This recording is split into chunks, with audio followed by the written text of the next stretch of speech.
Welcome to our community. Susie Thomas with you this morning. Very happy to welcome Jeannie Gorell from the Wilderness Center. Good morning. Good morning. So first of all, Jeannie, how are you doing? How are you holding up? And how have you been holding up through this crazy time we're living through? Well, it is crazy and it has been interesting. Personally, I'm doing okay.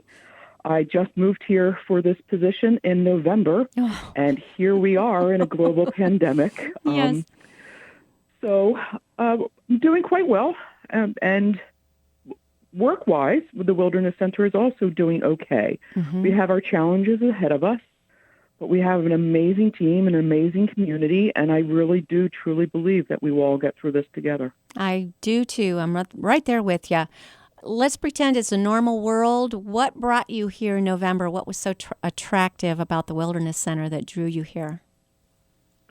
I was not necessarily actively looking for my next challenge. It found me, which I think sometimes is the best way, to move forward in life. And I'm intrigued by the complexity and the reach of the Wilderness Center. We really are a complex organization in that we're a land trust, and we do sustainable forestry and environmental education. And we have an active interpretive building, and our nature center is located on 664 acres. So we're a pretty complex and far-reaching organization, and I found that very intriguing and attractive. Are you open? We are not. Our building is closed. Okay. We are all working remotely. And our trails are open, though, because we do believe that it's important for the community to get out, get sunshine, get exercise. The solace that nature can bring can help alleviate anxiety, or you could just let your children run and leave some of that energy that they have built up. And so we've changed our trail system a little bit. There's one trail in particular that is now unidirectional. So people are not passing each other on the trail. Everybody's headed in the same way. Nice. We have signs posted outside everywhere about how to properly social distance while outside. We have some of our features closed, such as our playscape, because there's a lot of surfaces there that people could touch. Children and adults could touch things like benches and climbing ladders. Yes. And so we thought it best to keep those closed. But we do have outside bathrooms that we do keep open, and we keep those sanitized for our community. And we thought this was the best way that we could serve the community. My goodness. I'm thinking of another spot. It's one of my favorite spots there where it's almost like binoculars that you walk up to and stand and look through out over the water. Are those available? But because, again, that's a surface that people would be touching. Right. So that is one of my favorite spots, too. But that's currently not available. And the dock that goes out into the water, the observation deck, that's also not, well, it is open, but we're asking one family at a time. Okay. So we have signage there because if a family is quarantined together, then they're all touching the same surfaces anyway. But so we're asking for one family to go on the observation deck at a time. But there are a few other spots on site that are closed, but nearly everything is open for visitors. As far as outside. And what is so nice yes. about this quarantine is that we've actually even been encouraged to get out and walk. And you do see more people just taking advantage of that, having a walking time every day. And what a more beautiful place could there possibly be than at our Wilderness Center, just to be able to take the trails and see all different kinds of foliage and so forth. We want to remind people, what is the protocol always during pandemic and not during pandemic about walking those trails? Let's say you see a beautiful little flower you'd love to pick. What's the rule? The rule is to leave it so others can enjoy it too. Thank you. Yes, that's right. And do people need to be aware of the kinds of flowers? Is there a place where we can go look and see the kinds of different foliage that we would see along the way as we're walking along the Wilderness Center trails? It's one of the other things that we're working on. We're actually installing Even this week, we're still working on it. We're installing additional interpretive signage for passive education purposes. So people can walk and they might see a sign talking about migrating birds or the protection of a watershed or what may be in bloom this particular week or what to look for. And so we really want to meet people where they are. You know, while you and I may know cardinals and may see one every day, not everyone has a chance to do that. So we don't want to ever belittle someone's personal experience with nature. So we're trying to offer a wide range of passive education options. So we're increasing our signage, we're increasing our maps at our kiosks, and we're hoping that we can help people make a few more connections with nature. What kinds of things are you doing to prepare to reopen once we're able to come back in the building again and start to fully use the Wilderness Center? We're not fully sure when we're going to be able to have our building open to the public because we are considered a museum. Yes. And those are not currently scheduled as part of the reopening process. Right. But we are going to be starting to gather our staff again. And one of the things that we are going to do, we've installed hand sanitizer in staff and public areas. We are also staggering staff so that we're not all going to be there at the same time, so we're able to distance from each other. And so we're going to stagger that. When we're looking at reopening, we are going to follow the best management practices as put forth by not only the state of Ohio, but some of the other experts as well. And it can be a challenge because, again, there's a lot of surface areas that people can touch. Yes. And so we're really focusing for now on the outside components. I don't want to promise too much, but we're also looking at opening an outside bird watching area for both novices and people with limited mobility. So that just because you may not be able to hike a mile, it doesn't mean that you can't enjoy nature. So we're looking at ways to increase the audience, even with some folks who may have limited mobility. You have one of the best gift shops ever anywhere. And just looking for fun, different things you would never find anywhere else that have to do with nature and have to do very educational toys, things that, you know, really great to be able to share with our children and grandchildren. But sadly, being closed, not able to get to those. Is there a way to, I should know this, but I don't, so I'm going to ask, is there a way to order some of these things online on your website? Are we able to have access to your gift shop or some of the programming that you do online? So thank you very much for the compliment and for asking, because it's timely that you've asked that. We just had our most successful native plant sale ever. Wow. And we moved it 100% online through pre-order. Wow. Wonderful. Before, but people, I know, thank you. And the turnout was great, and everyone was very respectful and understanding and supportive. It was really a great way for us to see our members and for our members to get out there and feel safe doing it.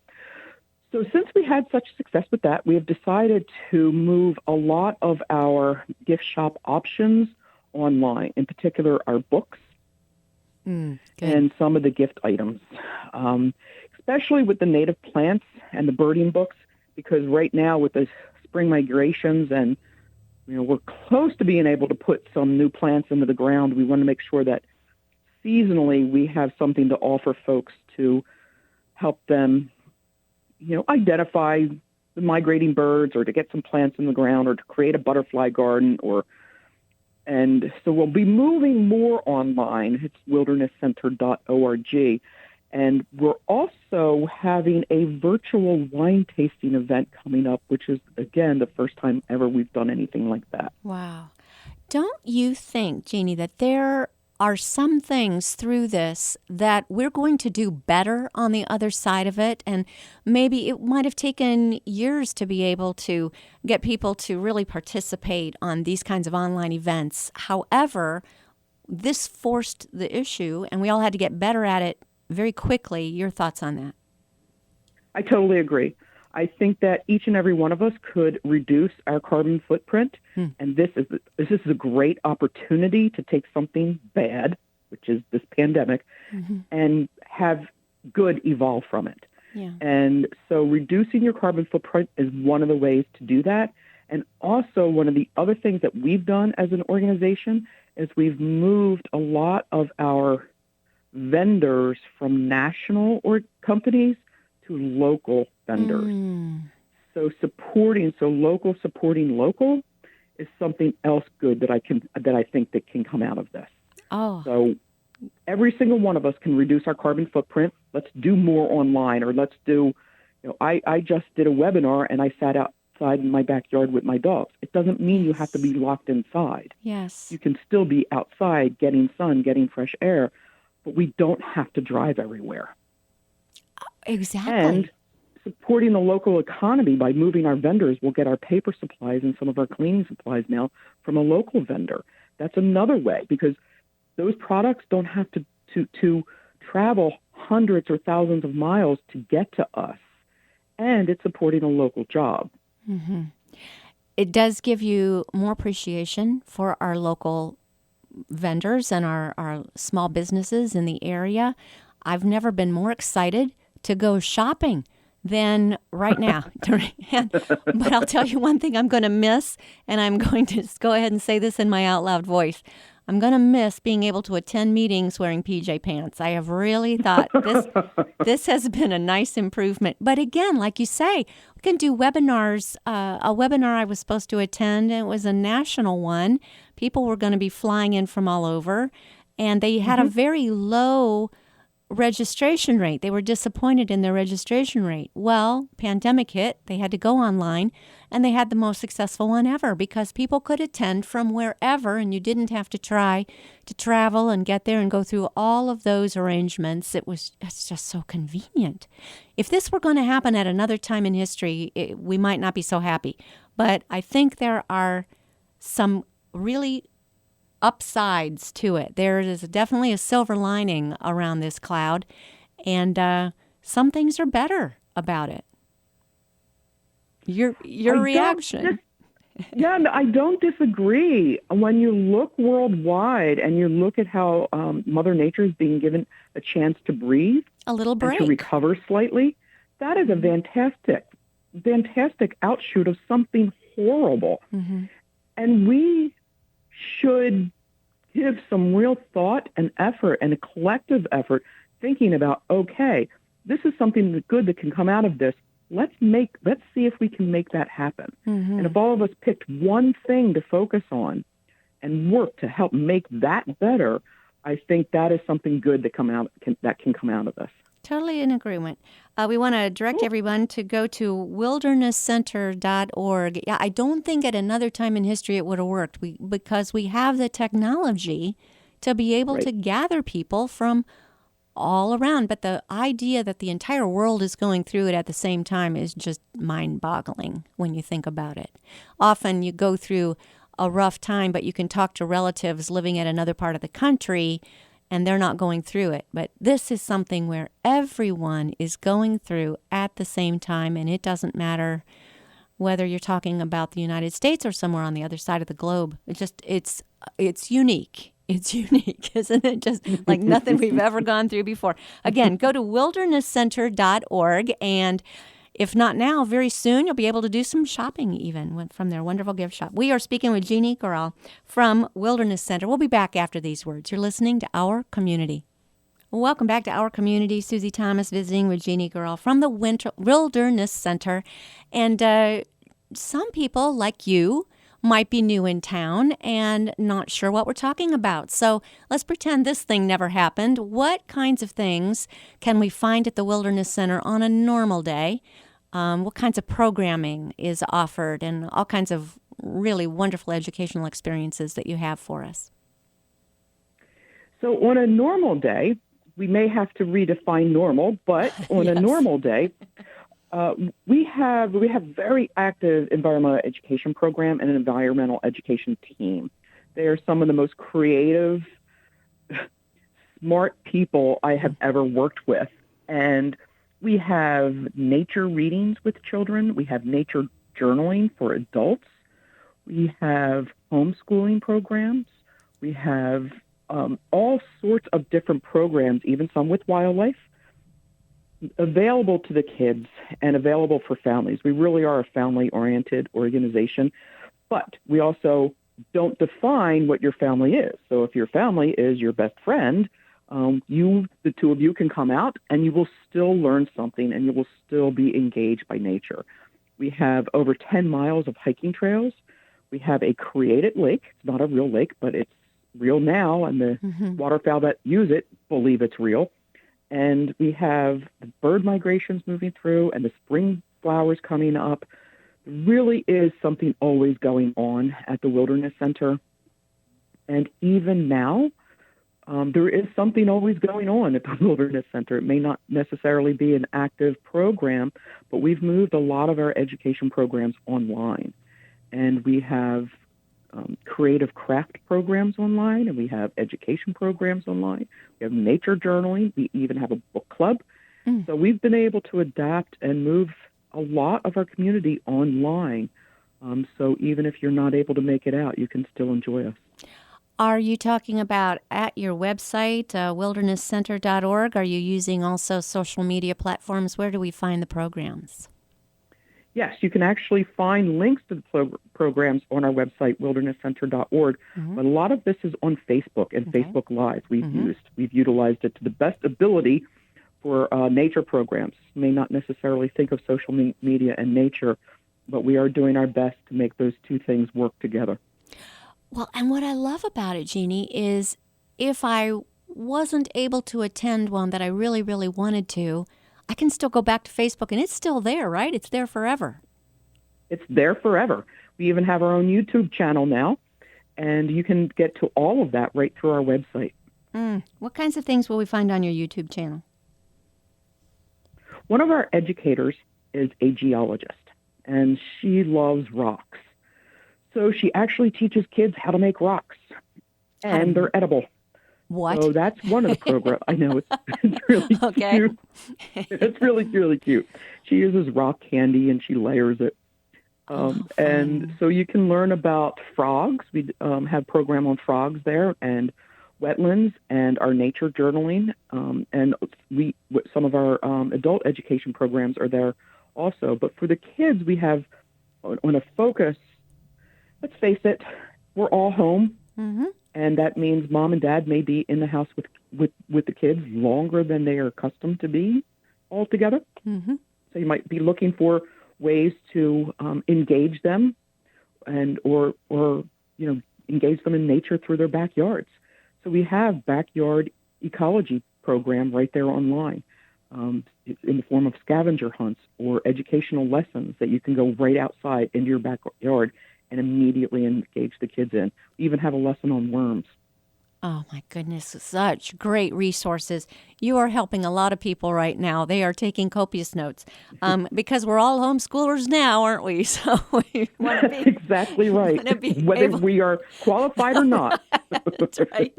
So this class of 2020 is going to have a story to tell one day. But go to wildernesscenter.org, and then you're able to click from there onto your Facebook page and YouTube channel and so forth, so we can find everything you're talking about. Yes? Yes, you can find it all right there on our homepage. Wonderful resources. Just a terrific way to supplement what you're doing with your kids. Was there anything that surprised you, since you're still relatively new in town, when you arrived and you saw all that the Wilderness Center has to offer? Any surprises for you? Oh, there's been quite a few surprises for me. I moved here from New Jersey, and I've only been here for actually a little less than 6 months. So there's nothing like closing down your new job when you've only been there for 4 months. Wow. But one of the things that that is uniquely local that I didn't know about is fry pies. And so that was something that I discovered. Yes. I didn't. And I'm very glad that I don't live near them right now because... I bet they deliver. Oh, I'm not gonna Okay. look into that. I'm actually pleasantly surprised at how much protected lands are in this area Mm. and how much people care about protected lands. That's one of the things that I think I'm most pleasantly surprised by, and the strength of the community. I also think is Mhm. pretty impressive. You've got there a wonderful place where other organizations have used to meet. Now, of course, right now, not right now, but you've got a carving club that is so great, and other organizations that use the Wilderness Center. You want to maybe touch on some of those outside organizations that make Wilderness Center their home? That's another one of the things that I found most surprising is the depth and breadth of the clubs that utilize the Wilderness Center. And all of those club members are actually also members of the Wilderness Center. Membership is the backbone of our organization, and I just thought that was just such a symbiotic, positive relationship. But we have an astronomy club and a botanizing club and a birding club and the woodcarvers club, and quite a few of them host their own programs on site, Hmm. which draw additional visitors to the nature center and to the wilderness center's interpretive building. And I that was something that I've not experienced before, is the depth and breadth of those active clubs. It is terrific. And do you happen to know what they're doing in this meantime? How do people, do you have to contact probably each of them individually? I'm not sure. That's why I'm asking. If someone were saying, wow, someday I want to be a part of that birder club, Mm-hmm. how can we reach them through the Wilderness Center? What's the best way? So a lot of them actually are also on our Facebook page. A Mm, lot of the nice. programs and everything will be posted on our Facebook page. But those also are not currently active. Mm, The sure. members are with each other offline or online, but not in person, because we have to limit the number of people who can meet to Yes. 10 or fewer. Yes. Once the clubs advertise that they're going to have a meeting, they tend to have a whole lot of people who want to come. So Yes. they're not able to limit it to 10. But the clubs still are, you can access a lot of the information of the clubs through our website or our Facebook page.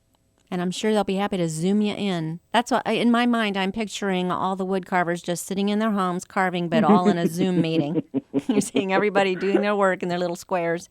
What does membership get you, Jeannie? If I were to want to join the Wilderness Center, which would love to do that, what do you get with membership? Membership actually gets you a discount at our Rockstar Awesome gift shop. Mm-hmm. It also can get you discounts on particular events. And we are also are about to start members only pre-sales or members only events on site or through Zoom. And our membership also gets you the knowledge that you're supporting one of the region's busiest land trust and conservation organizations. It's And absolutely beautiful. our trails are open to everyone. We're not currently charging for entrance to our trails or for parking or anything. So that is open to everyone. But our members are offered benefits that, you know, I mean, membership has its privileges. Yeah, that's right. Um, I've heard that before somewhere. Um, some people may be new in town as well and not sure where you are. Let's let everyone know where you're located. We are located on Alabama Avenue in Wilmot, Ohio. And that's why you mentioned the fry pies, because Wilmot, also home of some wonderful Amish cooking. So, That is exactly right, which reminds me of my grandmother. oh, yes. Well, and speaking of grandmothers, again, a great place to take people where you can be socially distanced, get some fresh air, sunshine, get some of that good vitamin D, which we're learning is a great thing to battle this awful thing, and get Mm-hmm. the kids outside and exercising by walking those trails. Now, you mentioned that one is one way, so people are not passing each other. Are there some trails that are blocked off? How will we know where to go when we get there? It will be fairly obvious. We have maps posted on our kiosks, and you can, the real simple thing, just to take a photograph on your phone. Oh, yeah. So And that then you'll you be can able, follow it the whole time. You don't, and you can again, we follow don't need a the whole paper time. map. Yes, just take a picture of the map on the kiosk, and there you've got your map with you. We're trying to cut down on paper. We were stocking it with paper maps, but then they blow all around, and so we thought that people could take a photo of the map. We've also just installed QR codes at trailheads.